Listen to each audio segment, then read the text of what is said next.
Lyca production Subaskaran மற்றும் ரச்சையின் பூபஸ் தயாரிப்பில் உலகநாயகன் நடிப்பில் பிரம்மாண்ட இயக்குனர் சங்கர் இயக்கத்தில் இந்தியன் 2 ஜூலை 12 முதல். தமிழ்நாடு காங்கிரஸ் கமிட்டி தலைவர் செல்வ பெருந்தகையை பாஜக மாநில தலைவர் அண்ணாமலை விமர்சித்துள்ள நிலையில் இது தொடர்பாக செல்வ பெருந்தகையுடன் நமது செய்தியாளர் சாமுவேல் எபினேசர் நடத்திய கலந்துரையாடலை தற்பொழுது பார்க்கலாம்.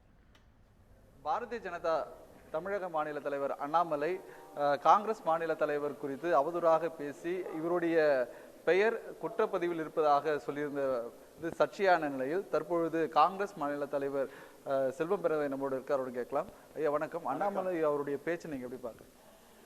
அண்ணாமலை அப்படி பேசலனா தான் அவர் அண்ணாமலையா இருக்க முடியாது. இப்படி பேசினா தான் அவர் அண்ணாமலை. அம்மையார் ஜெயலலிதா அவங்க இறந்து போயிட்டாங்க, அவங்கள பற்றி அவதூறு, தலைவர் கலைஞர் அவரை பற்றி, அறிஞர் அண்ணா எல்லாரை பற்றி அவர் அவதூறு பேசினா தான் அண்ணாமலை, அவதூறு அண்ணாமலை. அவர் இப்போ என்னை பற்றி பேசியிருக்கார். எனக்கு சட்ட பாதுகாப்பு இருக்குன்னு அவருக்கு தெரியும், ஆனால் நாங்கள் அதை பயன்படுத்துறதில்ல. மகாத்மா காந்தி வழி வந்தவர்கள் நாங்கள், எல்லாரையும் மன்னிக்க தெரிஞ்சவங்க. அண்ணாமலையை நான் நேற்றுக்கே மன்னிச்சிட்டேன். எல்லோரும் சொன்னாங்க வழக்கு தொடரணும்னாங்க, தாழ்த்தப்பட்டோர் தேசிய ஆணையத்திடம் புகார் கொடுக்கணுன்னாங்க, தாழ்த்தப்பட்டோர் தமிழ்நாடு ஆணையத்திடையும் புகார் கொடுக்கணுன்னாங்க.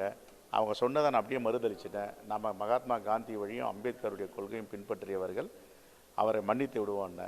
ஆனால் அவருக்கு ஒரே ஒரு நிபந்தனை, மன்னிப்பு கேட்க வேண்டும். இன்றைய மாலைக்குள் அவர் மன்னிப்பு கேட்கவில்லை என்றால் அவர் மீது புகார் கொடுப்போம். மன்னிப்பு கேட்டால் மன்னிப்பு விடுவோம்.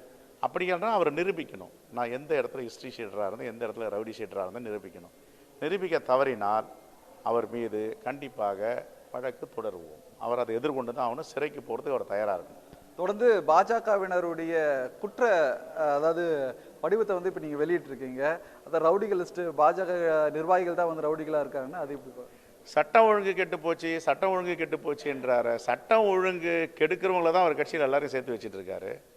ஒருத்தர் 2 பேர் இல்லை, ஏறக்குறைய 17,000 வழக்குகள் இருக்குது. அவர்கிட்ட இருக்கிறவங்களாம் 461 பேர் குற்ற வழக்கில் தொடர்பு உள்ளவங்கள, பெரிய பெரிய வழக்குகள், சாதாரண வழக்குகள் இல்லை. என் வாயால் சொல்லக்கூடாது ஹிஸ்ட்ரி ஷீட்டர் ரவுடி ஷீட்டர்னு. அவரே அதெல்லாம் படித்து தெரிஞ்சுக்கணும். நாங்கள் எப்பவுமே அவதூறு பேசுகிறவங்க கிடையாது, அநாகரிகமாக பேசுகிறவங்க கிடையாது.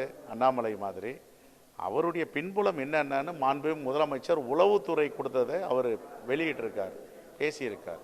அதெல்லாம் ஆய்வு செஞ்சு பத்திரிகையாளர் சந்திப்பில் என்னை கூப்பிட்டு சொல்லுங்கள், நான் வர தயாராக இருக்கேன். அவர் இங்கே வரட்டும், நாங்கள் அவருக்கு அழைப்பு கொடுத்து டெமோக்ராட்டிக் ஜனநாயக ரீதியாக நம்ம வாதம் பண்ணுவோம். வாங்க, உன் சைடில் என்ன நியாயம் இருக்குது, எங்கள் சைடில் என்ன நியாயம் இருக்குது, உங்கள் பக்கத்தில் என்ன வரலாறு இருக்குது, என் பக்கத்தில் என்ன வரலாறு இருக்குன்னு பேசுவோம். அப்படி பேச இங்கே வரது கொஞ்சம் தயக்கம் இருந்ததுன்னா, நான் தலைவராக இருக்கிறதுனால இங்கெல்லாம் வர்றது கொஞ்சம் தயக்கப்படுவாங்க.